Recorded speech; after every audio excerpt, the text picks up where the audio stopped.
এ বিষয়ে জানাতে রাঙামাটি থেকে যুক্ত হচ্ছেন জিয়াউর রহমান জুয়েল। জুয়েল, আগুন কিছুটা নিয়ন্ত্রণে এসেছে কিনা জানাবেন, এছাড়া কি পরিমাণে ক্ষয়ক্ষতি হয়েছে সে বিষয়ে কিছু জানতে পেরেছেন কিনা?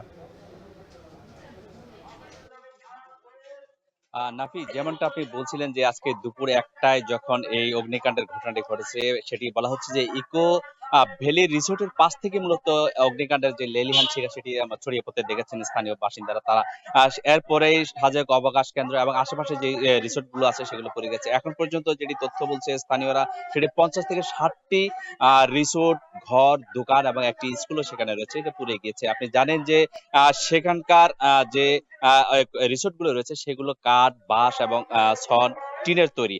যার কারণে সেগুলো দ্রুত অগ্নিকাণ্ডে পুড়ে গিয়েছে। আপনি যেটি বলছিলেন যে সাজেকে কোনো ফায়ার সার্ভিসের কোনো ইউনিট সেখানে নাই। যার কারণে সেখানে পানির ব্যবস্থাও নাই। এই কারণে আসলে দ্রুত আগুন নির্বাপনের চেষ্টা করে সেটি আসলে সামাল দেয়া যাচ্ছে না। এখনো সেটি জ্বলছে। এখানকার বাসিন্দারা বলছেন যে এই আগুন আসলে সব পুড়ে না যাওয়া পর্যন্ত হয়তো নেভানো কিছুটা সময় লাগতে পারে। তবে এই সুখবর হচ্ছে যে অন্তত ২ টি ইউনিট পৌঁছেছে যে খাগড়াছড়ির দীঘিনালা থেকে, তারা এসে অগ্নিকাণ্ড নির্বাপনের চেষ্টা করছেন। আরো একটি ইউনিট যাওয়ার কথা রয়েছে, এরই মধ্যে রওনা দিয়েছে, আমরা জানতে পেরেছি এটি পানছড়ি থেকে।